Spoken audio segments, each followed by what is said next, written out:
எதற்காக நமது வீட்டில் காலை மாலையில் விளக்கு ஏற்றுகிறார்கள் என்று உங்களுக்கு தெரியுமா? தீபம் ஒரு அறியாமை என்ற இருளை போக்கி ஆன்மாவை அருள் என்ற ஆற்றலுடன் நிரப்புகிறது. தீபத்தின் 3 தேவைகள் துர்கை, சரஸ்வதி, லட்சுமி ஆகிய சக்திகள் ஒன்றாக சேர்ந்ததால் வீட்டில் ஒளி மூலம் முன்னேற்றத்தை பெற்றுத் தருகிறது. தினமும் தீபம் ஏற்றி பூஜை செய்வதால் மனக்குழப்பங்களை தணிக்க முடியும். அதே போல் உள்ளத்தின் இருளையும் மறைத்து வாழ்வில் உயர்வு தருகிறது. தீய சிந்தனைகள், கவலை மற்றும் துன்பங்களை தடுக்கும் சக்தியாக விளக்கு செயல்படுகிறது.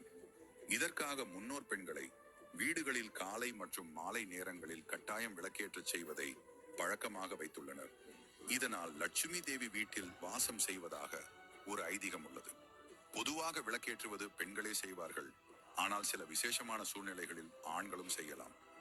சூரிய உதயமும் மறைவும் நேரங்களில் அதனால் 2 வேளைகளிலும் விளக்கு ஏற்றுவது மரபாக முடிவு செய்யப்பட்டுள்ளது.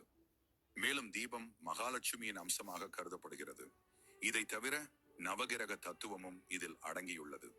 எனவே தங்கள் தோஷம் போகவும் கஷ்டங்கள் தீரவும் கோவிலுக்கு சென்று எந்த தெய்வத்திற்கும் பரிகாரம் செய்யும் போது முதலில் விளக்கேற்ற வேண்டும் என்று கூறப்படுகிறது.